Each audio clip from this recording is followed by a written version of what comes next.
എന്റെ വൈഫിന് തീരെ സുഖമില്ലാതായി. ഇതെല്ലാം ശരിക്കും കൊളാപ്സായി ഹോസ്പിറ്റലിൽ ഇന്നലെ സ്കാനിങ് ചെയ്തപ്പം സജന നൂർ, റസൂൽ പൂക്കുറ്റി, ഫിറോസ് ഖാൻ, ദിയ സന, ഇപ്പൊ പേരുകൾ നീണ്ടു പൊക്കോണ്ടിരിക്കുകയാണ്. ഇത് എവിടെ ചെന്ന് നിൽക്കുമെന്ന് എനിക്കൊരു പിടുത്തവും ഇല്ല. റസൂൽ പൂക്കുറ്റിക്ക് ചെന്നൈയിൽ 2 അവിഹിതം, അല്ലെങ്കിൽ കോഴിക്കോട് 2 അവിഹിതം, പാലക്കാട് 2 അവിഹിതം, കൊല്ലത്തൊരവിഹിതം, പലതാണേ കേൾക്കുന്നത്. റസൂൽ പൂക്കുറ്റി ചായ ഇത് എങ്ങനെ പറ്റുന്നു ചായ? സമ്മതിക്കണം കേട്ടോ, ഇത് വല്ലാത്തൊരു കഴിവ് തന്നെയാണ്. അതിന് ഞാൻ ഒരു കയ്യടി താങ്കൾക്ക് തരുന്നു. അയ്യോ, സമ്മതിക്കണം. അതുപോലെ തന്നെ സജന നൂർ, സജന, നിങ്ങളെ അറിയാവുന്ന നിങ്ങളുടെ സുഹൃത്തുക്കൾ തന്നെ ഇങ്ങനെ പല കഥകൾ പറയുമ്പോൾ എങ്ങനെ പൊതുജനം വിശ്വസിക്കാതിരിക്കും അവരെ? കൂടാതെ നിങ്ങളുടെ പല വോയിസുകൾ, നിങ്ങളുടെ സൗണ്ടിൽ തന്നെ നിങ്ങൾ പറയുന്ന പല കാഠ്യങ്ങളും ഞങ്ങൾ പല ആൾക്കാരും കേൾക്കുന്നു. അപ്പോൾ പിന്നെ എങ്ങനെ നിങ്ങളെ ഞങ്ങൾ തള്ളിപ്പറയാതിരിക്കും സജന നൂർ? അതിനൊരു റീസൺ, ഒരൊറ്റ റീസൺ നിങ്ങൾക്ക് തരാൻ പറ്റുമോ? പ്രിയപ്പെട്ടവരെ, എല്ലാവർക്കും പുതിയൊരു വീഡിയോയിലേക്ക് അങ്ങോട്ട് സ്വാഗതം. ചാനൽ ആദ്യമായിട്ട് കാണുന്ന ആരെങ്കിലും ഒക്കെ ഇവിടെ കറങ്ങിത്തിരിഞ്ഞ് നടപ്പുണ്ടെങ്കിൽ ഒന്ന് ചാനൽ സബ്സ്ക്രൈബ് ചെയ്യുക, വീഡിയോയ്ക്ക് ഒരു ലൈക്ക് തരിക, നിങ്ങളുടെ അഭിപ്രായങ്ങൾ വീഡിയോ മുഴുവനായി കണ്ടതിന് ശേഷം കമന്റ് ബോക്സിൽ രേഖപ്പെടുത്തുക. കൂടാതെ കമന്റ് ബോക്സിന്റെ തൊട്ടപ്പുറേ ഹൈപ്പ് എന്നൊരു ഓപ്ഷൻ കാണാൻ സാധിക്കും, അതിലും ക്ലിക്ക് ചെയ്യുക. നമ്മൾ ചില സത്യങ്ങളൊക്കെ ചില വീഡിയോകളിൽ വിളിച്ചു പറയുന്നത് കൊണ്ട് തന്നെ ചില ആളുകൾക്ക് അതൊന്നും പിടിക്കുന്നില്ല. ഈ വലിയ വലിയ ടീമുകളെയൊക്കെ ഏൽപ്പിച്ചിട്ടൊക്കെ ചാനൽ ഇല്ലാതാക്കാനുള്ള പരിപാടിയൊക്കെ നടക്കുന്നതൊക്കെ കേട്ടടേ. നിത്യവരുമാനം ഇതാണേ. ചെയ്യുന്നതിന് മുമ്പ് അതൊക്കെ ഒന്ന് ആലോചിക്കണേ. വലിയ വലിയ ടീമുകളെ, കാശുള്ള ടീമുകളെ. ഇനി നമുക്ക് കാര്യത്തിലേക്ക് വരാടേ. അപ്പോൾ കുറച്ച് മുമ്പ് വീണ്ടും വോയിസ് ക്ലിപ്പുകൾ ഇങ്ങനെ സോഷ്യൽ മീഡിയയിൽ കിടന്ന് കറങ്ങുന്നുണ്ട്. കുറച്ച് മുമ്പ് ഞാൻ 1-2 വോയിസ് ക്ലിപ്പൊക്കെ കേട്ടു. കൂടാതെ ദിയാസൻ ഒരു ഇന്റർവ്യൂവിലിരുന്ന് കുറച്ച് കാര്യങ്ങളൊക്കെ പറയുന്നത് കേട്ടു. എനിക്കറിയില്ല ദിയാസനെയൊക്കെ എത്രത്തോളം വിശ്വസിക്കാൻ പറ്റുന്നു എന്ന് എന്നോട് ചോദിച്ചു കഴിഞ്ഞാൽ ഞാനൊരു പരിധി കൂടുതൽ ആരെയും വിശ്വസിക്കാൻ നിൽക്കുന്നില്ല. മനുഷ്യനെ മനസ്സിലായോ? എല്ലാ മനുഷ്യന്മാരും ഒന്നിനൊന്ന് മെച്ചവ എന്ന് മനസ്സിലാക്കിയ ഒരു വ്യക്തിയാണ് ഞാൻ ഉൾപ്പെടെ. അതുകൊണ്ട് ഒരുത്തനെയും കണ്ണടച്ചങ്ങോട്ട് സപ്പോർട്ട് ചെയ്യാൻ ഈ ഒരു വിഷയത്തിൽ ഞാൻ നിൽക്കുന്നില്ല. ഓക്കെ, എന്തായാലും നമുക്ക് പുതിയ വോയിസ് ക്ലിപ്പുകൾ രംഗത്തിറങ്ങിയിരിക്കുന്നു ഒന്ന് കേട്ട് നോക്കാം. എന്നിട്ട് പിടിച്ചൊന്ന് അരി വറക്കാം എല്ലാത്തിനെയും. അപ്പൊ അതേ തുടങ്ങിയേക്ക്. ഹലോ, എവിടെയാ? ഞാനിപ്പോ സ്റ്റുഡിയോയിലാണ്. ഇയാള് പിന്നെ ഉമ്മയ്ക്ക് സുഖമില്ലെന്ന് പറഞ്ഞിട്ടുള്ള സംഭവം ഭയങ്കര ഒച്ചപ്പാടും ബഹളമൊക്കെ ആയിരുന്നു. ബ്രീത്ത് ചെയ്യാൻ പറ്റാണ്ടായി, ഭയങ്കര ആങ്സൈറ്റി ആയി. അങ്ങനെ ഞാൻ ടിക്കറ്റ് 10:15 ഫ്ലൈറ്റിന് ടിക്കറ്റ് ബുക്ക് ചെയ്തായിരുന്നു. അങ്ങനെ കൊണ്ടുപോകുന്ന വഴിക്ക് ഡോക്ടറെ കാണിക്കാനായിട്ട് വഴിക്ക് കൊണ്ടിറക്കി. അവിടെ കക്ഷിക്ക് നിൽക്കാൻ പറ്റാത്ത തരത്തിൽ മറിഞ്ഞു വീണ റോഡിൽ ആൾക്കാരെല്ലാം കൂടെ കൂടി അവിടെ നിന്ന് പൊക്കിയെടുത്തൊരു കസേരയിൽ ഇരുത്തി ഡോക്ടറെ അവിടേക്ക് വിളിച്ചു വരുത്തി, നടു റോഡിൽ വിളിച്ചു വരുത്തി BP ഒക്കെ ചെക്ക് ചെയ്തപ്പോൾ കക്ഷിക്ക് ആങ്സൈറ്റി ആണെന്ന് പറഞ്ഞു. അവിടെ നിന്ന് ഒരു ഇഞ്ചക്ഷൻ കൊടുത്തു. അവിടെ നിന്ന് തിരിച്ച് ഞങ്ങൾ പൊക്കിയെടുത്ത് വീട്ടിൽ റൂമിൽ സ്റ്റുഡിയോ കൊണ്ടുവന്നിട്ടുണ്ട്. 6:30 ഫ്ലൈറ്റിലേക്ക് ട്രിവാൻഡ്രത്തേക്ക് ബുക്ക് ചെയ്തിട്ടുണ്ട്. പിന്നെ എന്റെ വീട്ടില് മൊത്തം പ്രശ്നങ്ങളാണ്. അല്ല, ഇപ്പൊ സാറിന്റെ അടുത്തുണ്ടോ അവള്? എന്റെ അടുത്തുണ്ട്. പക്ഷെ നിങ്ങൾ സംസാരിക്കണ്ട. ഇല്ല, ഞങ്ങള് സംസാരിക്കില്ല. നിങ്ങൾ സംസാരിക്കണ്ട. പക്ഷെ നിങ്ങൾ തിരുവനന്തപുരത്ത് കക്ഷി വരുമ്പോൾ നിങ്ങൾ പോയി കാണണം. കണ്ടിട്ട് ഇല്ല സാർ, നോ സാർ. ഞങ്ങൾ ഇനി ഒരു രീതിയിലും കണക്റ്റഡ് ആവില്ല sir. I am really sorry sir. നിങ്ങൾ എങ്ങനെ ഡീൽ ചെയ്യണമെന്നോ എന്തോന്നൊന്നും നമുക്ക് അറിഞ്ഞൂടാ. ഞാനാവില്ല.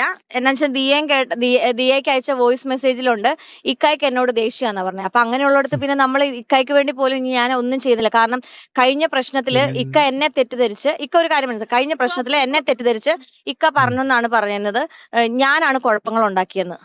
അത് അങ്ങനെയാണോ ഇക്ക? അങ്ങനെയാണോ? എനിക്ക് അറിയത്തില്ല. നിങ്ങൾ എല്ലാരും കൂടെ മാനിപ്പുലേറ്റ് ചെയ്ത് വെച്ചേക്കുന്ന കാര്യങ്ങൾ എനിക്ക് അറിയത്തില്ല. ഇത് അറിഞ്ഞിട്ട് എന്റെ അമ്മ ബോധം കെട്ട് വീണ് ഈ ഹോസ്പിറ്റലിൽ കൊണ്ടുപോയി ഞങ്ങൾ ഇപ്പൊ തിരിച്ചു കൊണ്ടുവരുന്ന സമയമാണ്. ഞാൻ പറയട്ടെ അന്നമ്മ, ഞാൻ അങ്ങനെയല്ല പറഞ്ഞിട്ടുള്ളത്. ഞാൻ പറഞ്ഞിട്ടുള്ളത് കഴിഞ്ഞ തവണ ഇവള് പോയൊരു കുരുക്കിൽ ചാടിയപ്പോഴ് അന്നമ്മ എന്റെ നല്ല സുഹൃത്ത്, എന്റെ സുഹൃത്താണ്, എന്റെ നല്ലത് മാത്രം ആഗ്രഹിക്കുന്ന ആൾ. ഇവൾ എപ്പോഴും അന്നമ്മയെ എന്റെ അടുത്ത് ജസ്റ്റിഫൈ ചെയ്ത് എങ്ങനെയാണ്? നിങ്ങൾ പറയുന്ന അവള് കേൾക്കില്ല, നിങ്ങൾ പറയുന്ന അവള് കേൾക്കില്ല. അവൾ എന്റെ സുഹൃത്താണ്, അവൾ എന്റെ നല്ലത് മാത്രമേ നോക്കത്തുള്ളൂ. അപ്പൊ ഞാൻ പറഞ്ഞു, നിന്റെ നല്ലത് മാത്രം നോക്കുന്ന നിന്റെ സുഹൃത്താണ്, കറക്റ്റാണ്, നിന്റെ നല്ലത് നോക്കുള്ളൂ. പക്ഷേ നമ്മളൊരു കുഴിയിൽ ചാടുമ്പോൾ നെല്ലും പതിരും പറഞ്ഞു കൊടുക്കണ്ടേ? അത് അന്നമ്മ നെല്ലും പറഞ്ഞു പതിരും കൊടുത്തു. പറഞ്ഞു കൊടുത്തായിരുന്നോ എന്ന് അവളോടൊന്ന് ചോദിച്ചു നോക്കെ. ഇവള് അതെ, മറ്റുള്ളവരുടെ അടുത്ത് പറഞ്ഞത് ഞാൻ വേറൊരു കാര്യം കൂടെ എക്സാക്ട്ലി. അല്ല ഒരു മിനിറ്റ്, നെല്ലും പതിരും പറഞ്ഞു കൊടുത്തായിരുന്നോ എന്ന് ചോദിച്ചു നോക്കിക്കേ. എന്നിട്ടും ഞാൻ അവളുടെ കൂടെ നിന്നിട്ട് ഇന്നിപ്പൊ ഞങ്ങൾക്ക് അയച്ച മെസ്സേജ് എന്നാന്നറിയോ, ഇക്കാടെ കൂടത്തില് ഞങ്ങള് എന്താ പറയാ അവൾക്ക് ആവശ്യമില്ലാത്ത കാര്യങ്ങള് എന്താ പറഞ്ഞു കൊടുത്ത് അവളെ ഞാൻ ഇക്കാനെയും കൂടെ തെറ്റിക്കുവാണ്, ഞാൻ മാനിപ്പുലേറ്റ് ചെയ്ത് ഞാൻ ഇക്കാനെയും അവളെയും കൂടെ തെറ്റിക്കാൻ വേണ്ടിയിട്ട് ഞാൻ പല കാര്യങ്ങൾ ചെയ്യുന്നു എന്ന് ഇവള് സ്പീക്കർ ഇട്ട് ഞങ്ങൾ പറഞ്ഞുകൊണ്ടിരുന്നപ്പോഴാണ് മമ്മിക്ക് വയ്യാണ്ടായത്. അറിയാവോ ഇക്ക? എന്റെ അമ്മയ്ക്ക് സ്ട്രോക്ക് വന്ന് കഴിഞ്ഞ പ്രാവശ്യം ഹോസ്പിറ്റലായതാ. ഇനി ഞാൻ അവളുമായിട്ട് യാതൊരു ബന്ധവുമില്ല. കാരണം എനിക്കിനി നിങ്ങളുടെ ഇതിൽ ഇടപെട്ട് എനിക്ക് പഴി കേൾക്കാൻ വയ്യ. കാരണം എനിക്ക് എന്റെ ലൈഫുണ്ട്. ഞാൻ എന്റെ വളരെ അന്നമ്മ സ്ട്രെയിറ്റ് ആയിട്ട് അല്ല, ഇക്ക ഒരു കാര്യം മനസ്സിലാക്കണം, 10 വർഷം ഞാൻ ഈ ഇൻഡസ്ട്രിയിൽ നിന്നാലും ഞാൻ വളരെ സ്ട്രെയിറ്റ് ആയിട്ട്, എന്റെ ഫാമിലി അങ്ങനെ അല്ല. ഇക്കായ്ക്ക് ഇക്കായുടെ ഫാമിലി വലുതല്ലേ. എന്റെ ഫാമിലി, എന്റെ കസിൻസ് ഫുൾ ഇപ്പൊ വീട്ടിൽ വന്നിട്ടുണ്ട്. ഇക്കാക്ക് അറിയോ, ദിയ സാക്ഷിയാണ്. എന്നെ എല്ലാവരും പറഞ്ഞു, ഒരു പ്രാവശ്യം നിന്നെ സജന ദ്രോഹിച്ചതാണ്, നീ എന്തിനു തിരിച്ചു കയറ്റിയെന്ന് പറഞ്ഞിട്ട് എന്റെ കസിൻസ് കോട്ടയത്ത് നിന്ന് വരെ വന്നിട്ടുണ്ട്. അറിയാവോ? ഇവൾ എന്നോട് പറഞ്ഞെന്നറിയോ ഇപ്പൊ എന്റെ ലൈഫ് ഇടപെടരുതെന്ന്. പിന്നെ ഇവളുടെ ഉമ്മീനെ വിളിച്ചെന്ന്. ഇവൾ അവിടെ കിടന്ന് ഷാദിയത്തിനെ വിളിച്ച് ഞങ്ങള് തിരിച്ചു കേറി വാ പട്ടീനെ പോലെ പറഞ്ഞു. ഞാനും ദിയേം പറഞ്ഞു. ഇവള് കേൾക്കാണ്ടായപ്പോ ഞാൻ ഇവളുടെ ഉമ്മീനെ വിളിച്ചു. കാരണം എന്നാന്നറിയോ, ഇവള് കാണിക്കുന്ന രീതി വെച്ചിട്ട് ഉമ്മയെങ്കിലും പറയുന്നത് കേട്ട് തിരിച്ചു വരട്ടെ എന്നും. പിന്നെ എന്റെ വീട്ടിൽ നിന്നാ പോയത്. ഇക്ക ഒരു കാര്യം മനസ്സിലാക്കണം, എന്റെ വീട്ടിൽ നിന്ന് അവിടെ പോയിട്ട് ഷാദിയത്തെ ഇവളും തമ്മിൽ, ഷാദിയത്തേക്ക് എന്ത് സംഭവിച്ചാലും ഇവക്ക് എന്ത് സംഭവിച്ചാലും എനിക്ക് മനസാക്ഷി എന്ന് പറഞ്ഞൊരു സംഭവമുണ്ട്. ഞാൻ ഇവളെ കൂടപ്പിറപ്പിനെ പോലെയാണ് കണ്ടത്. ഇവൾ ഇന്ന് പറഞ്ഞ കുറെ വാക്കുകൾ, ഇന്നിപ്പൊ എനിക്ക് അയച്ച ഒരു വോയിസ് ഉണ്ട്, ഞാൻ ഇക്കായ്ക്ക് അയച്ചു തരാം. മാനിപ്പുലേറ്റ് ചെയ്ത് ഞാനാണ് മാനിപ്പുലേഷൻ ചെയ്യണത്. ഞാൻ ഇക്കാനെ ഇവളെയും കൂടെ തെറ്റിക്കുക. കഴിഞ്ഞ പ്രാവശ്യം ഇക്കാന്റെ അടുത്ത് ഇവളെ വീട്ടിൽ നിന്ന് ഇറങ്ങുന്നതിന് മുമ്പ് ഒരു കോൺഫറൻസ് കോൾ ഞാൻ ഇക്കാന്റെ അടുത്ത് പറഞ്ഞു, ഇക്കോടെ എനിക്ക് സംസാരിക്കണമെന്ന് പറഞ്ഞു. ഇവൾ എന്റെ അടുത്ത് പറഞ്ഞ എന്താണെന്നറിയോ, ഇക്കോടൊക്കെ സംസാരിക്കേണ്ട ആൻമറിയ ദിയാസന രണ്ടുപേരും കൂടെ, എനിക്ക് തോന്നുന്നു ഈ ആൻമറിയ എന്നൊക്കെ പറയുന്നത് നമ്മുടെ ദിയാസന സജ്ന നൂറിന്റെ ഒക്കെ കൂട്ടുകാരിയാണ്. ഈ ദിയാസനയും ആൻമറിയയും കൂടെയും ഈ റസൂൽ പൂക്കുറ്റിയോട് സംസാരിക്കുന്നതാണ് നിങ്ങളിപ്പോൾ കേട്ടത്. അല്ല, ഞാനൊരു കാര്യം ചോദിക്കട്ടെ, ദിയാസനയുടെ ഒരു ഇന്റർവ്യൂ ഇന്നലെ ഇറങ്ങിയിട്ടുണ്ട്. അതിനകത്തൊരു ക്ലിപ്പ് ഞാൻ നിങ്ങൾക്ക് കാണിച്ചു തരാം. ആട്ടി തുപ്പുകയാണ് നമ്മുടെ റസൂൽ പൂക്കുറ്റി ഇച്ചായനെയൊക്കെ. അത്രയും വിരോധം അയാളോടുണ്ടെങ്കിൽ പിന്നെ എന്തിനാണ് ദിയാസന അയാളോടൊക്കെ ഫോണിലിരുന്ന് സംസാരിക്കാൻ പോയത്? നിങ്ങളുടെ പേഴ്സണൽ ഇഷ്ടമാണ്, അതൊക്കെ നിങ്ങളുടെ പേഴ്സണൽ ഇഷ്ടമാണ്. പക്ഷേ ഇവിടെ അയാളോട് ചക്കരേ പൊന്നേന്നുള്ള രീതിയിലാണ് ഇക്ക എന്നൊക്കെ വിളിച്ച് സംസാരിച്ചിട്ട് അപ്പുറം ഇന്റർവ്യൂവിൽ വന്നിരുന്നിട്ട് അയാൾക്ക് പാലക്കാട് 2 സെറ്റപ്പ് ഉണ്ട്, അയാൾക്ക് ഇവിടെ 2 സെറ്റപ്പ് ഉണ്ട്. How can you do that? എനിക്കതാ മനസ്സിലാവാത്തത്. ഞാനിതൊക്കെ കേൾക്കുമ്പോഴത്തേക്ക് എനിക്ക് സത്യം പറഞ്ഞാൽ ഒന്നിനെ ഇപ്പൊ ഈ ആൻമറിയ എന്ന് പറയുന്ന പെൺകുട്ടി പറയുന്നത് കേട്ടില്ലേ, ഈ സംസാരത്തിന്റെ ഇടയ്ക്ക് അപ്പുറം നമ്മുടെ റസൂൽ പൂക്കുറ്റിയുടെ കൂടെ സജിന നൂർ ഇരിപ്പുണ്ട്. മനസ്സിലായോ? എന്തൊക്കെയാണോ കാണാൻ കിടക്കുന്നത്. മതി. ഇനി ഈ സജിന നൂർ ആണെങ്കിലും അല്ലെങ്കിൽ ദിയാസനയാണെങ്കിലും റസൂൽ പൂക്കുറ്റി ടിൽ റൈറ്റ് നൗ ഇതുവരെയായിട്ടും പുള്ളി രംഗത്തേക്ക് വന്നിട്ടില്ല, പുള്ളി വരത്തുമില്ല. അത് വേറെ കാര്യം. ഇനി ചിലപ്പോൾ വേറെ ഏതെങ്കിലുമൊക്കെ സുഹൃത്തുക്കളൊക്കെ വരുമായിരിക്കും, സജനയുടെയോ ദിയയുടെയോ ഒക്കെ. അവൾ മറ്റേ സാധനം വലിച്ചു കയറ്റുന്നത് ഞാൻ കണ്ടു, ഇവള് മറ്റേ സാധനം വലിച്ചു കയറ്റുന്നത് ഞാൻ കണ്ടു എന്നൊക്കെ പറഞ്ഞ് ഇനിയും വരും. പ്രിയപ്പെട്ടവരെ, നിങ്ങൾ എല്ലാവരും ഒന്ന് മനസ്സിലാക്കുക. ഞാൻ അതിന് വേണ്ടിയാണ് വീണ്ടും ഇവരുടെ ഈ കോണ്ടന്റ് എടുക്കുമ്പോഴൊക്കെ പറയുന്ന ഒരു കാര്യം, ഒന്നിനെ നമുക്കൊരു പരിധിയിൽ കൂടുതൽ നമുക്ക് ട്രസ്റ്റ് ചെയ്യാൻ പറ്റില്ല. കാരണം ഇവരാരും നമ്മുടെ വീട്ടിലെ ചേച്ചിമാരോ ചേട്ടന്മാരോ ഒന്നുമല്ല, നമുക്കറിയില്ല. പേഴ്സണലി ഇവരെ ആരെ അറിയില്ല. അതുകൊണ്ട് തന്നെ ഒരു ലിമിറ്റ് വെച്ച് എല്ലാത്തിനെയും നമ്പിയാൽ മതി. ഇല്ലെങ്കിൽ നമ്മൾ പോകും. അതുകൊണ്ടാണ് ഞാൻ പറഞ്ഞത്. ബാക്കി നമുക്ക് കുറച്ചുകൂടെ കേൾക്കാം. ഞാൻ ഇപ്പൊ അവളെ കേൾപ്പിച്ചാലും കുഴപ്പമില്ല. അവളെ മുമ്പിൽ എന്ന് പറഞ്ഞ ഇക്ക എന്നെ പറ്റി എന്നുവെച്ചാൽ എന്നെ വിശ്വാസമില്ലെന്ന് പറഞ്ഞെന്ന്. ഞാൻ ഇക്കോടെ എന്താ ഇവളെ പറ്റി മോശം പറഞ്ഞു തന്നെ ഇക്ക? ദൈവത്തിന് നിരക്കാത്ത എന്തെങ്കിലും കാര്യം ഞാൻ പറഞ്ഞു തന്നിട്ടുണ്ടെങ്കിൽ അല്ല, ദൈവത്തിന് ഞാൻ ഈ നിമിഷം വരെ ഞാൻ ദിയ ഉണ്ട്, എല്ലാവരും ഉണ്ട്. ഞാനൊരു കാര്യം പറയും, ഇന്ന് ഈ നിമിഷം വരെ അവളുടെ നല്ലത് മാത്രം ആഗ്രഹിച്ച് കൂടെ നിന്നവളാ. പക്ഷെ ഇവൾ ഇങ്ങനെ പറഞ്ഞു കഴിഞ്ഞാൽ ഞാൻ ദൈവത്തിനും കർമ്മയ്ക്കോ വിട്ടുകൊടുക്കുന്നത്. എന്നെ വേദനിപ്പിച്ചവരെല്ലാം വിഷമിപ്പിച്ചിട്ടുണ്ടെന്ന് എനിക്ക് നന്നായിട്ട് അറിയാം. കാരണം ഞാൻ അത് കർമ്മയ്ക്ക് ഞാനൊരു കാര്യം പറയട്ടെ, ഒരു മിനിറ്റ്. 2 കാര്യങ്ങൾ എനിക്കിന്ന് നല്ല രീതിയിൽ പ്രശ്നം ഉണ്ടാക്കി. ഞാനിനി ഒരിക്കലും സജനയായിട്ട് കണക്ഷൻ ഉണ്ടാവില്ല എന്ന് തീരുമാനം എടുത്ത സമയം അതായിരുന്നു. രാവിലത്തെ കോൾ വന്ന സമയത്ത് അവൾ എന്റെ അടുത്ത് നിന്നുകൊണ്ട് എനിക്ക് റിലേഷൻഷിപ്പ് തുടരണ്ട, എനിക്ക് 3 കോടി മതി. 1 രണ്ടാമത്തെ കാര്യം എന്ന് പറഞ്ഞത് അവളോട് പറഞ്ഞു, നീ പ്രശ്നം ഉണ്ടാക്കല്ലേ, അവർക്ക് ഏതെങ്കിലും രീതിയിൽ വല്ലതും പറ്റിപ്പോയി കഴിഞ്ഞാൽ നമ്മൾ സമാധാനം പറയേണ്ടി വരും. എന്റെ പൊന്നു മോളെ, നീ കാല് പിടിച്ച് പറയണം, നീ ഇങ്ങ് വാന്ന് പറഞ്ഞപ്പോൾ പറയണേ അവര് മരിച്ചാലും എനിക്ക് പ്രശ്നമില്ല. ഈ 2 സ്റ്റേറ്റ്മെന്റ് കേട്ടതോടുകൂടി ഞാൻ അവളുടെ മനസാക്ഷിയെ ഞാൻ മനസ്സിലാക്കി. എനിക്ക് അങ്ങനത്തെ മനുഷ്യപ്പറ്റില്ലാത്ത ഒരാളുമായിട്ട് ഒരു തരത്തിലുള്ള ഒരു ബന്ധവും എനിക്ക് വേണ്ട. പിന്നെ ഈ അന്നമ്മയും ഞാനും ആകെ കാണുന്നത് ലാസ്റ്റ് ടൈം തിരുവനന്തപുരത്ത് വന്ന സമയത്താണ്. അവൾ എനിക്ക് ഒരു വോയിസ് മെസ്സേജ് അയച്ചിരിക്കുന്നത്, നീ അന്നമ്മേനെ പറ്റി പറഞ്ഞ കാര്യങ്ങളൊന്നും ഞാൻ ഇതുവരെ അവളുടെ അടുത്ത് പറഞ്ഞിട്ടില്ലെന്ന്. എനിക്ക് ഈ പറഞ്ഞ അന്നമ്മയായിട്ട് പോലും എനിക്ക് ബന്ധമില്ല. ഞാൻ സജിന ഉണ്ടെന്ന് കരുതിയിട്ടാണ് ഇന്ന് അന്നമ്മയുടെ ഫ്ലാറ്റിൽ പോലും വന്നത്. ഞാൻ ഇന്ന് ഈ നിമിഷമാണെങ്കിൽ ഈ നിമിഷം ഇവിടുന്ന് മാറും. എനിക്ക് അന്നമ്മയല്ല, എനിക്ക് ഇമ്പോർട്ടൻസും ഇല്ല അന്നമ്മ. ഞാൻ അവളെ മുമ്പിലിരുന്ന് തന്നെ അത് പറയുന്നത്. പക്ഷേ അവള് ഓരോ സാധനങ്ങളും ക്രിയേറ്റ് ചെയ്തുകൊണ്ടിരിക്കുന്ന ഈ സാധനം കാണുമ്പോൾ എന്നോടും പറയുന്നത്, നിങ്ങൾ പരസ്പരം അങ്ങോട്ടും ഇങ്ങോട്ടും മാറിയും തിരിച്ചും എന്റെ ലൈഫിനാണ് അത് പ്രശ്നമായിക്കൊണ്ടിരിക്കുന്നത്.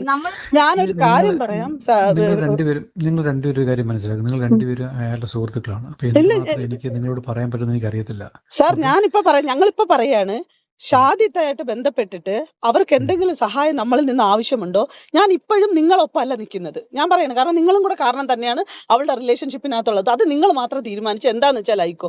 പക്ഷെ ഒരു സ്ത്രീയും 2 മക്കളും ബാക്കി ഞാൻ കേൾപ്പിക്കാം. സി ദിയാസന ഇവിടെ അത് പറയുന്നുണ്ടല്ലോ, ഞാൻ ഈ വോയിസ് മൊത്തത്തിൽ കേട്ടിട്ടില്ല, ഞാൻ നിങ്ങളുടെ കൂടെ തന്നെ ഇരുന്നാണ് കേൾക്കുന്നത്. സോ ഞാൻ വിചാരിച്ചു തുടക്കത്തിലെ ദിയാസനയുടെ സംസാരം ഇക്ക എന്നുള്ള വിളിച്ചുള്ള സംസാരമൊക്കെ കേട്ടപ്പോഴത്തേക്ക് ഇവിടെ നന്നായിട്ട് നിന്നിട്ട് അപ്പുറേ പോയിരുന്ന് കുത്തുവാന്നാണ്. പക്ഷെ അതല്ല, ഇവിടെയും റസൂൽ പൂക്കുറ്റിയോട് സംസാരിക്കുമ്പോൾ പോലും പറയുന്നുണ്ട്, ഞാൻ നിങ്ങളുടെ കൂടെ നിൽക്കുകയല്ല, നിങ്ങളുടെ വൈഫ് ആ ഒരു രീതിയിൽ പറഞ്ഞു പോകുന്നുണ്ട്. സോ ദിയാസന, ഈ ഒരു വിഷയത്തിൽ ഞാൻ നിങ്ങളെ കുറ്റം പറയുന്നില്ല കേട്ടോ. പക്ഷെ ഒരു പരിധിയിൽ കൂടുതൽ എനിക്ക് വിശ്വസിക്കാൻ താല്പര്യമില്ല ആരെയും. പിന്നെ മനുഷ്യപ്പറ്റിൻ്റെ കാര്യമൊക്കെ പറയുന്നുണ്ടല്ലോ, ഞാനൊരു കാര്യം ചോദിക്കട്ടെ, ഇന്നത്തെ ഈ കാലത്ത് ആർക്കാണ് ശരിക്കും ഉള്ളിൻ്റെ ഉള്ളിൽ തൊട്ട മനുഷ്യ സ്നേഹം, മനുഷ്യത്വം ഇന്ന് ആർക്കാണുള്ളത്? എനിക്കറിയില്ല, ഞാനത് കാണാറൊന്നുമില്ല. ഉള്ള കാര്യം പറയാലോ, മനുഷ്യന്മാർക്ക് ഞാനിപ്പോൾ വേറൊരാൾക്ക് സഹായം ചെയ്തു കൊടുക്കുക, അങ്ങനത്തെ പരിപാടികളൊക്കെ കാണുന്നുണ്ട്, പിടികിട്ടു. അതൊക്കെ ഒരുപാട് സോഷ്യൽ മീഡിയ വഴി നമ്മൾ കാണുന്നുണ്ട്. പക്ഷെ അതൊക്കെ മനുഷ്യത്വത്തിൻ്റെ വീക്കാണെന്നൊന്നും ഇവിടെ ആരും വിചാരിക്കേണ്ട. അതിനൊക്കെ എല്ലാവരുടേതായിട്ടുള്ള ന്യായങ്ങളുണ്ട്, എല്ലാവർക്കും അവരുടേതായിട്ടുള്ള ലാഭങ്ങളുണ്ട്. അത് നമ്മളെല്ലാവരും മനസ്സിലാക്കുക. ഓക്കെ, ആഫ്റ്റർ ഓൾ നമുക്ക് ചെയ്യാൻ പറ്റാത്ത കാര്യങ്ങൾ വേറൊരാൾ ചെയ്യുന്നുണ്ടെങ്കിൽ നല്ല കാര്യം എന്ന് പറയാം. അല്ലാതെ അതിനെ ഭയങ്കര വലിയ മനുഷ്യത്വം ആയിട്ട് എനിക്ക് കാണുന്നതിനോടൊന്നും ഇന്നത്തെ കാലത്ത് അങ്ങനെ ഞാൻ കാണുന്നില്ലടോ. എല്ലാവർക്കും അല്ലെങ്കിൽ എല്ലാവരും സ്വന്തം കാര്യം സിന്ദാബാദ്, സ്വാർത്ഥത എന്ന് പറയുന്ന സാധനം എല്ലാവർക്കും ഇന്നുണ്ട്, ഇല്ലേ? അല്ല, അതില്ലെങ്കിൽ ഏറ്റവും വലിയ തോൽവി അതില്ലാത്തവരാ. അത് മനസ്സിലാക്കിയ ഒരു വ്യക്തിയാണ്, അതുകൊണ്ടാണ് പറയുന്നത്. നമുക്ക് ബാക്കി കേൾക്കാം. അനുഭവിക്കുമ്പോ ആസ് ആൻ ആക്ടിവിസ്റ്റ് എന്റെ എത്തിക്സ് എന്ന് പറയുന്നത് ഇതല്ല. എന്റേതെന്ന് പറഞ്ഞാൽ ഞാൻ അവരൊപ്പം നിൽക്കുക എന്നുള്ളതാണ്. അതുകൊണ്ടാണ് സാർ എൻ്റെ അടുത്ത് പറഞ്ഞ സമയത്ത് ഞാൻ പറഞ്ഞു, സാർ അവരെന്താവശ്യപ്പെട്ട് സംസാരിച്ചാലും ഞാൻ അവരൊപ്പം നിൽക്കുമെന്ന് പറഞ്ഞത്. ഞാൻ ഒരിക്കലും നിങ്ങളൊപ്പം അല്ല നിൽക്കുന്നത്. പക്ഷേ ആ സ്ത്രീക്കൊപ്പം ഞാൻ നിൽക്കും, നിങ്ങളെ ഭാര്യയ്ക്കൊപ്പം ഞാൻ നിൽക്കും. അവർ അത്രയും കണ്ടീഷനിൽ ഹെൽത്ത് പ്രശ്നമായി നിൽക്കുന്ന അവരെ കൺസിഡർ ചെയ്യാൻ പറ്റാത്ത സജനയുടെ മനസ്സാക്ഷി എനിക്ക് ഒരിക്കലും അംഗീകരിക്കാൻ പറ്റത്തില്ല. പിന്നെ ഞാൻ പറഞ്ഞുതരാം സാർ, അവൾ ആങ്സൈറ്റിയോ അവള് പ്രശ്നമോ അവളെ ഞങ്ങളടുത്ത് മെസ്സേജ് അയച്ചോ അവൾ ആത്മഹത്യ ചെയ്യാൻ പറഞ്ഞു, ഞങ്ങൾക്ക് ഒരു പ്രശ്നമില്ല. ഞാൻ അങ്ങനെ ഇനി ഒന്നുകൂടെ എൻ്റെ അടുത്ത് വന്നാൽ ഞാൻ അപ്പൊ പോലീസ് സ്റ്റേഷനിൽ വിളിച്ചറിയിക്കും. എൻ്റെ ഒരു ഫ്രണ്ട് ഇന്നടുത്തുകൊണ്ട് അവൾ എൻ്റെ അടുത്ത് ആത്മഹത്യ ചെയ്യാണെന്ന് പറയാണ്. സാർ, ആ കുട്ടിയെ രക്ഷിക്കണം, എനിക്ക് ഇതേ ലാസ്റ്റ് ചെയ്യാൻ വേണ്ടി പറ്റത്തുള്ളൂ, അതിലപ്പുറത്തൊന്നുമില്ല. സാറ് നമ്മൾ പറയും, ഞങ്ങൾ ഇതുവരെയും സാറിൻ്റെ അടുത്ത് ഈ രീതിയിൽ ഞാൻ സാറിൻ്റെ അടുത്ത് ഒപ്പോസ് ചെയ്ത് ഒരു തരത്തിലും ഞാൻ സംസാരിച്ചിട്ടില്ല. പക്ഷെ എനിക്ക് വളരെ വലിയ വിഷമം ഉണ്ടാക്കിയ സാഹചര്യമാണ്. കാരണം അവളുടെ റിലേഷൻഷിപ്പിൽ പ്രശ്നം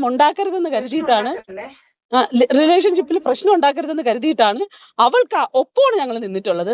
അവൾ ഇങ്ങ് വാന്ന് പറഞ്ഞത് അവളുടെ ഹെൽത്തിനെ ഒന്നും അറിയാനത്. ഒരു മിനിറ്റ് ഏത് അവസ്ഥ നിന്നെ അവിടെ കൊണ്ടിരിക്കുന്നത്? ആരായാലും നിനക്ക് എന്താണ്? ദിയാണ് സംസാരിക്കുന്നത്.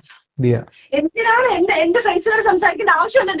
നിങ്ങൾ അവരെ നിങ്ങൾക്ക് ശബ്ദിക്കരുത്, ശബ്ദം ഉണ്ടാക്കരുത്, എന്തിനാണ് ഇങ്ങനെ വിളിക്കേണ്ട ആവശ്യമുണ്ട്? നിങ്ങൾ ഒച്ച ഉണ്ടാക്കരുത്, നിങ്ങൾക്ക് ശബ്ദിക്കരുത്, ശബ്ദം ഉണ്ടാക്കരുത്, എന്തിനാണ് ഇങ്ങനെ വിളിക്കേണ്ട ആവശ്യമുണ്ട്? നിങ്ങൾ ഒച്ച ഉണ്ടാക്കരുത്. മോശമാണ് ഭയങ്കരമായിട്ട് കാണിക്കുന്നത്. നിങ്ങൾ കൂടി ഞാൻ കണക്ട് ചെയ്തതാണ് നിങ്ങൾക്ക് കുഴപ്പം. കേട്ടല്ലേ? നിങ്ങൾ കണക്ട് ചെയ്തതാണ് നിങ്ങൾക്ക് കുഴപ്പം. നിങ്ങൾ ഫോൺ വെക്കൂ. ഞാൻ ഇപ്പൊ ഏത് അവസ്ഥയിലാണ് പ്രത്യേകിച്ച് ഇവിടെ കൂടെ കൊണ്ടുവന്നിരുത്തിയിരിക്കുന്ന നിങ്ങൾക്ക് അറിയാം. നിങ്ങളിപ്പോ സമാധാനമായിട്ട് ഇരിക്കും. ഞാനൊരു കാര്യം പറയട്ടെ, ഇവള് കിടന്ന് കാണിക്കുന്ന സാധനത്തിനകത്ത് നിങ്ങൾ വീണ്ടും വീണ്ടും വീണ്ടും വീണ്ടും നിന്ന് കൊടുക്കണ്ട. നിങ്ങൾ ഓൾറെഡി ഇപ്പൊ പ്രശ്നത്തിലായിട്ടുണ്ട്. നിങ്ങൾ അവളെ വഴിക്ക് വിട്ടിട്ട് അവളെ കയറ്റി വിടാൻ നോക്ക്. നിങ്ങൾ എന്നിട്ട് നിങ്ങളെ കാര്യം നോക്ക്. ഇതിൽ എന്തെങ്കിലും സംഭവിച്ചാലും അത് ഫേസ് ചെയ്യാൻ വേണ്ടിയിട്ട് സാറ് സന്നദ്ധനായിട്ട് നിൽക്കുക. ഓക്കെ, അത്രേ ഉള്ളൂ. എന്തൊക്കെയാണോ ഇവിടെ നടക്കുന്നത് കേൾക്കുന്നുണ്ടല്ലോ. പിന്നെ ഈ വോയിസ് ദിയാസന നിങ്ങൾ തന്നെ റെക്കോർഡ് ചെയ്തൊക്കെ വെക്കുമ്പോഴത്തേക്ക് പറയാൻ പറ്റുന്ന നിങ്ങളുടെ സൈഡിൽ സപ്പോർട്ട് ചെയ്ത് നാളെ ഒരാൾ കേൾക്കുമ്പോഴും നിൽക്കാൻ വേണ്ടിയിട്ടുള്ള സാധനങ്ങൾ നിങ്ങളിവിടെ ഇട്ട് വെച്ചിട്ടുണ്ട്. എന്തൊക്കെയാണെങ്കിലും ഞാൻ ആ വയ്യാത്ത ആ സ്ത്രീയുടെയും റസൂൽ പൂക്കുറ്റി ഇക്കാക്കാൻ്റെ വൈഫിൻ്റെ കൂടെയും മക്കളുടെ കൂടെയും അവരുടെ കൂടെയും ഞാൻ നിൽക്കുള്ളൂ എന്നൊക്കെ പറഞ്ഞു പോകുന്നത് സത്യം പറഞ്ഞാൽ ഇത് റെക്കോർഡ് ചെയ്യുന്നുണ്ടല്ലേ, അല്ലെങ്കിൽ ഇത് തന്നെ ആയിരിക്കുമോ പറയുന്നത്? ഒരു സംശയമാണേ, മനുഷ്യനല്ലേ പുള്ളേ, അതുകൊണ്ട് സംശയങ്ങൾ ഉണ്ടാകാമല്ലോ, അതുകൊണ്ട് ചോദിക്കുന്നതാ. പിന്നെ എന്തിനാ സജ്നത്താത്ത പരിചയപ്പെടുത്തി കൊടുത്ത റസൂൽ പൂക്കുറ്റി ഇക്കാക്കാനെ ദിയ സനയ്ക്കൊക്കെ? അല്ല, ഇങ്ങനെയുള്ള പണി പലർക്കും കിട്ടാറുണ്ട് കേട്ടോ, അത് വേറെ കാര്യം. നമ്മൾ പരിചയപ്പെടുത്തി കൊടുത്തിട്ട് ലാസ്റ്റ് നമ്മൾ ആരും ഒന്നുമല്ല, അവരാണ് ഏറ്റവും വലുത് എന്ന് പറയുന്ന അവസ്ഥകൾ സംഭവിക്കാറുണ്ട്. മനസ്സിലായില്ല? നിങ്ങൾക്ക് ആർക്കെങ്കിലും ഒക്കെ സംഭവിച്ചിട്ടുണ്ടാവുമായിരിക്കും, സംഭവിച്ചിട്ടുണ്ടേ. പക്ഷെ ഇവിടെ ഇത് വേറെ തരത്തിലേക്കാണ് പോകുന്നത്, മനസ്സിലായില്ലേ? വേറെ വേറെ വേറെ തരത്തിലേക്ക്. ഈ രണ്ടും, ഈ റസൂൽ പൂക്കുറ്റിയാണെങ്കിലും ശരി സജനയാണെങ്കിലും ശരി, അബീദത്തിൻ്റെ കാര്യത്തിൽ ഒരു കുറവും ഇല്ലാത്തവരാ. 5, 6, 7 ഒക്കെയാ, 1, 2 ഒക്കെ ആണെങ്കിൽ പോട്ടെ എന്ന് പറയാം. ഇത് തുരയാണല്ലോ, എവിടെ നോക്കിയാലും ഇത് മാത്രം. ഒരു അന്ത്യമില്ലേ ഇതിന്? ഇനി നമുക്ക് അടുത്ത ഒരു വോയിസ് ക്ലിപ്പ്, എന്നിട്ട് ദിയാസന ചേച്ചി, അല്ലെങ്കിൽ വേണ്ട ദിയാസന ചേച്ചി പറയുന്നത് നിങ്ങളൊന്ന് കേൾക്ക്, എന്നിട്ട് നമുക്ക് പോകാം വേറൊരു വോയിസ് ക്ലിപ്പിലേക്ക്. ഇനി ഞാൻ പറയാൻ പോകുന്ന വിഷയം എന്ന് പറയുന്നത്, ഇവര് എത്ര ആളുകളെ ഇന്ന് കാശ് മേടിച്ചിട്ടുണ്ടെന്ന് അറിയോ? ഫിറോസിക്ക പറഞ്ഞിട്ടുള്ള പല പുരുഷന്മാരെ കയ്യിൽ നിന്നും ഇവര് കാശ് വാങ്ങി, ലക്ഷങ്ങള് കാശ് വാങ്ങി ബ്ലാക്ക് മെയിൽ ചെയ്ത് അവര് പേടിച്ചോടിയ കഥകൾ ഉൾപ്പെടെ എന്റെ കയ്യിലുണ്ട്. അപ്പൊ ഞാൻ പറഞ്ഞു തന്നത്, ഇങ്ങനെ ഫിറോസിക്കാന്റെ ലൈഫ് തൊലച്ച റസൂൽ പൂക്കുറ്റി ഒരു പൂക്കുറ്റി മാത്രമല്ല, ഈ പൂക്കുട്ടിക്ക് പല ബന്ധങ്ങളും വേറെയും ഉണ്ട്. അതിനിപ്പോ ഞാൻ പറയുമ്പോഴത്തേക്ക് ഇനിയിപ്പോ ചെലവിനെടുത്തോണ്ടിരിക്കുന്ന സ്ത്രീകള് അവര് കിട്ടിക്കൊണ്ടിരിക്കുന്നു, അവര് വാങ്ങിച്ച് തിന്നുന്നു, അവരവരുടെ കാര്യങ്ങൾ നടത്തി പോകുന്നു, അത് അവരുടെ പ്രൈവസി. അതുകൊണ്ടിട്ട് ആ സ്ത്രീകളെ പറ്റിയിട്ട് ഞാൻ പറയുന്നില്ല. വേണമെന്നുണ്ടെങ്കിൽ ഞാൻ പറഞ്ഞുതരാം. പാലക്കാട് 1 കേസ്, പാലക്കാട് 2 കേസ്, കൊല്ലത്ത് 1 കേസ് എനിക്കറിയാം. ഇത്രയും മതി. റസൂൽ പൂക്കുറ്റീനെ പറ്റിയിട്ടാണ് ഇതൊക്കെ വെച്ചിരുന്നിട്ടാണ് സജന. പിന്നെ സജന പിന്നെ ഈ ലോകം മൊത്തത്തിലെ ഒരു സർക്കിൾ ഓഫ് പീപ്പിൾ ആയത് കൊണ്ടിട്ട്, ഒരു മാഡം ആയത് കൊണ്ടിട്ട് പ്രശ്നമില്ല, എല്ലാരും കണക്ക് തന്നെയാണ്. കൂടുതലൊന്നും എനിക്ക് പറയാനില്ല. ഒരൊറ്റ ചോദ്യം മാത്രം ദിയാസന ചേച്ചിയോട്. ചേച്ചി, എനിക്ക് അറിയാൻ പാടില്ലാണ്ട് ചോദിക്കുക, ചേച്ചി ഈ അബീദ കേസുകൾ മാത്രമേ ഏറ്റെടുക്കാറുള്ളൂ? അല്ലെങ്കിൽ ഈ ഒരു വിഷയത്തിലേക്ക് ദിയാസന എന്ന് പറയുന്ന ഒരു വ്യക്തിയൊക്കെ വന്ന് ചാടേണ്ട കാര്യം? നിങ്ങൾ ഒരുപാട് സോഷ്യൽ വർക്കും ആക്ടിവിസ്റ്റൊക്കെ അല്ലേ, വേറെ എന്തോരം നല്ല കാര്യങ്ങൾ ചെയ്യാം. സമൂഹത്തിൽ എന്തോരം വേറെ സ്ത്രീകളുണ്ട് ഒരുപാട് കഷ്ടതകൾ അനുഭവിക്കുന്നത്, അവർക്കൊക്കെ വേണ്ടിയിട്ട് സംസാരിക്കാൻ. ഇല്ലെങ്കിൽ ഇതാ നമ്മുടെ അമ്മ AMMA, അതിൻ്റെ പേരിൽ വലിയ വലിയ ടീമുകളല്ലേ ആ അൻസിബ എന്ന് പറയുന്ന പെൺകുട്ടിയെ ഒറ്റയ്ക്ക് കല്ലെറിയുന്നു. എന്തുകൊണ്ട് അങ്ങനെയുള്ള കാര്യങ്ങളിലൊക്കെ ഇടപെടാൻ നിൽക്കുന്നില്ല? അല്ല, എനിക്ക് ഇന്ന് തോന്നിയൊരു സംശയമാണ്, ഇതുപോലുള്ള ഈ ചാച്ചിന കൂട്ടുകാരി ആയതുകൊണ്ടാണോ? അല്ല, കൂട്ടുകാരിയെ പറ്റിയാണല്ലോ വന്നിരുന്ന് ഈ താനാന്നും പറഞ്ഞ് അപരാധിച്ചുകൊണ്ടിരിക്കുന്ന ഒരു മയോ ഇല്ലാതെ. ഇതൊക്കെ പറയാവോ നമുക്ക്? നാളെ ഇനി നമ്മളെ എടുത്ത് വെച്ചോണ്ട് തന്തയ്ക്കും തലവഴി വിളിക്കുവോ? അല്ല, നിങ്ങൾക്കൊക്കെ വിളിക്കാം, സ്ത്രീകളാണല്ലോ, മുൻകാണാണ. അതിൻ്റെ പുറത്ത് നമുക്കൊക്കെയാണല്ലോ ഒന്നും മിണ്ടാൻ പറ്റാത്തത്, ചോദ്യം ചോദിക്കാൻ പറ്റത്തില്ല. ചോദിച്ച ഉടനെ നമ്മൾ കള്ളന്മാർ, നമ്മൾ അങ്ങനെ, നമ്മൾ ഇങ്ങനെ, നമ്മുടെ ചാനലിൻ്റെ പേര് വെച്ചിട്ടുള്ള പ്രശ്നങ്ങളും, അയ്യോ എന്തൊക്കെയാണോ ഇവിടെ. ഞാൻ എൻ്റെ അഭിപ്രായങ്ങൾ മാത്രം, എനിക്ക് ചില കാര്യങ്ങൾ കാണുമ്പോഴത്തേക്ക് എനിക്ക് എന്തോ ഇതൊന്നും പ്രോപ്പറായിട്ടല്ലല്ലോ ഇവിടെ ഈ പോകുന്നത് എന്നുള്ളൊരു സംശയം തോന്നുന്നു. അത് ഞാൻ പച്ചയ്ക്ക് തന്നെ പറയുന്നു, അത്രേ ഉള്ളൂ. ഇനി ഒരൊറ്റ വോയിസ് ക്ലിപ്പ് ഇതും കൂടെ നിങ്ങളൊന്ന് കേൾക്ക്. ഞാൻ 3 മാസം മുമ്പ് എന്നെ ടെൻഷൻ എത്തിച്ച് അത് വെച്ചിട്ട് എന്നെ ബാർഗെയിൻ ചെയ്ത് എനിക്ക് 3 കോടി രൂപ ഞാൻ ഫാൻസിയുടെ പുറത്ത്. അതെ, എന്റെ ഭാര്യ മക്കളെ എല്ലാം അണ്ടർസ്റ്റുഡായി, അതൊക്കെ മനസ്സിലായി.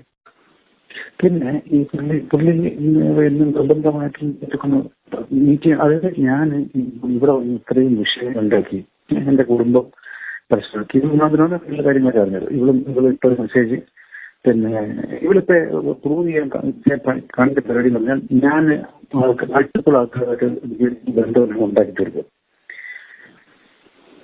വെയിറ്റ് ചെയ്യും, എനിക്ക് സമയമുണ്ടോ, ഒരു ദിവസം എടുത്തിട്ട് പോകല് ഒന്ന് സെറ്റിൽ ചെയ്ത് സമയമുണ്ടോ, ഞാൻ കൺട്രോളൊക്കെ ചെയ്യുന്നത്. ഞാൻ പറഞ്ഞു കാരണം ഞാൻ കളഞ്ഞിട്ട് പോകുന്നു, ആൻസൈറ്റി ഉണ്ട്, ഞാൻ പോകത്തില്ല പറഞ്ഞു. ഇപ്പൊ ഇതൊരു സിറ്റുവേഷൻ എത്തിയിരിക്കുകയാണ്, നമുക്ക് ഒന്നിനും പോകാൻ പറ്റത്തില്ല, നമുക്ക് നിർത്താം. ഇത് കണ്ടിന്യൂ ചെയ്യാൻ പറ്റത്തില്ല. ഇങ്ങനത്തെ ഒരു ത്രെട്ടില് നമുക്ക് ജീവിക്കാൻ പറ്റില്ല.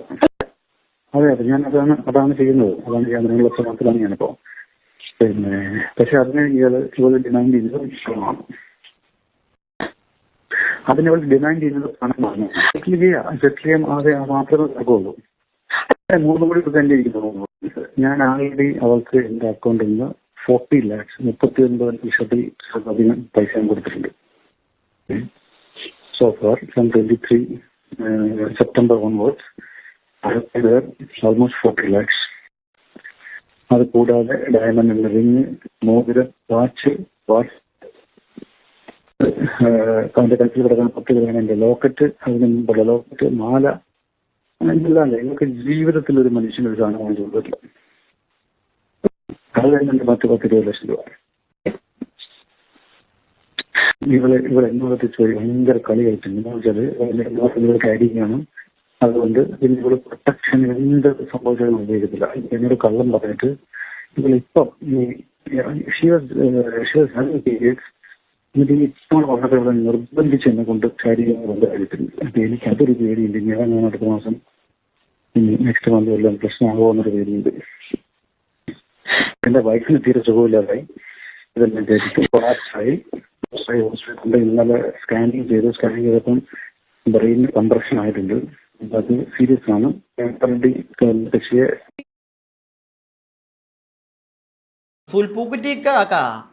ഇക്കാക്ക ഈ സ്വന്തം ഭാര്യയ്ക്ക് വയ്യ, അവര് കൊളാപ്സായി എന്നൊക്കെ പറയുന്നുണ്ടല്ലോ. അവർക്ക് വയ്യ, അവർക്ക് പ്രശ്നങ്ങളുണ്ട് എന്നുള്ളൊരു ബോധം തനിക്ക് ഉണ്ടായിരുന്നെങ്കിൽ താൻ അവരെ വിട്ടിട്ട് ഈ കണ്ട ഐറ്റത്തിന്റെ ഒക്കെ പുറകെ പോവോ? എനിക്ക് അത്രേ ചോദിക്കാനുള്ളൂ. കൂടാതെ ദിയൊക്കെ പറയുന്ന കണക്ക് പാലക്കാട് 2 അവിടെ 2 ഇവിടെ 2 ഇതിന്റെയൊക്കെ പുറകെ പോവോ? താൻ അത്ര വലിയ കുടുംബത്തിനെ സ്നേഹിക്കുന്ന ഒരുത്തനാണെങ്കിൽ പോവോ? ഇതിപ്പോ സ്ത്രീകൾക്കും ആകാം കേട്ടോ, സ്ത്രീകൾക്കും ആകാം ഇത്. ഇപ്പൊ റസൂൽ പൂക്കുറ്റിയുടെ സ്ഥാനത്ത് ഒരു സ്ത്രീ ആണെങ്കിൽ അവരോട് ഞാനിത് തന്നെ ചോദിക്കും. സ്വന്തം കെട്ടിയവൻ ഇങ്ങനെ അസുഖം ഇല്ല, വയ്യ, കൊച്ചുങ്ങളുണ്ട്, ഇതൊക്കെ ആണെങ്കിൽ നീയൊക്കെ പോവോ? ഇല്ലല്ലോ. അപ്പൊ കുടുംബത്തിനുള്ള ചേഹവും മാങ്ങ അതൊക്കെ അങ്ങ് വിട്. പിന്നെ 3 കോടി ചോദിച്ച കേസ് റസൂൽ പൂക്കുറ്റി ഇക്കാക്ക ഇപ്പോ സജനാനൂർ കേസായിട്ട് പോയിട്ടുണ്ടോ? എനിക്ക് തോന്നുന്നില്ല. ഇപ്പൊ റസൂൽ പൂക്കുറ്റി എന്തെങ്കിലും കേസായിട്ട് എന്തൊക്കെയോ ഇവിടെ സംഭവിക്കുന്നുണ്ട്. ഇടയ്ക്ക് ഓരോ നോട്ടീസും അതും ഇതും, ഞങ്ങൾക്കെതിരെ അങ്ങനെ ചെയ്യരുത്, ഇങ്ങനെ ചെയ്യരുത്, ഫേസ്ബുക്കിലിട്ട് അത് ചെയ്യരുത്, യൂട്യൂബിലിട്ട് ചെയ്യരുത്, സോഷ്യൽ മീഡിയയിൽ നാറ്റിക്കരുത് എന്നൊക്കെ പറഞ്ഞ് കുറെ വക്കീൽ നോട്ടീസും കൊണ്ടൊക്കെ ഇറങ്ങുന്നതല്ല. നിങ്ങളാരും അങ്ങോട്ടും ഇങ്ങോട്ടും കേസ് കൊടുത്തിട്ടില്ലല്ലോ. കൊടുക്കാൻ പറ്റുമോ? പറ്റത്തില്ല. കൊടുത്താൽ എല്ലാം പെടും. അതുകൊണ്ട് തന്നെ എങ്ങനെയെങ്കിലുമൊക്കെ കോംപ്രമൈസ് ചെയ്ത് ഈ നാറ്റക്കേസ് അങ്ങ് ഒതുക്ക്. അതേ ചെയ്യാൻ പറ്റൂ. കാരണം ഇതിനകത്ത് പ്രതിയും വാദിയും കൂടെ നിൽക്കുന്നവരും എല്ലാം കണക്കാ അല്ലേ? എനിക്കങ്ങനെയാ തോന്നുന്നത്. അതുകൊണ്ട് എന്തെങ്കിലുമൊക്കെ ചിക്കിളി കൊടുത്ത എല്ലാത്തിൻ്റെ വഴിക്ക് തൂത്ത് വാരിപ്പോ. സോഷ്യൽ മീഡിയയെ വെറുതെ വിട്, വേറെ കണ്ടന്റ് ഒക്കെ വന്ന് കയറട്ടെ. ഈ നാറിയ കേസും പിടിച്ചോണ്ട് ഡെയിലി ഇരിക്കേണ്ട വരും. അതുകൊണ്ടാ താല്പര്യമില്ല. ഞാൻ എൻ്റെ അഭിപ്രായം പറഞ്ഞതേ ഉള്ളൂ. പ്രിയപ്പെട്ടവരെ, നിങ്ങളുടെ അഭിപ്രായങ്ങൾ താഴെ കമന്റ് ബോക്സിൽ. അടുത്ത വീഡിയോ ആയിട്ട് നമുക്ക് എത്രയും പെട്ടെന്ന് കാണാം. അടുത്ത വീഡിയോ ആയിട്ട് കാണുന്നവരേക്കും stay tuned and stay weird.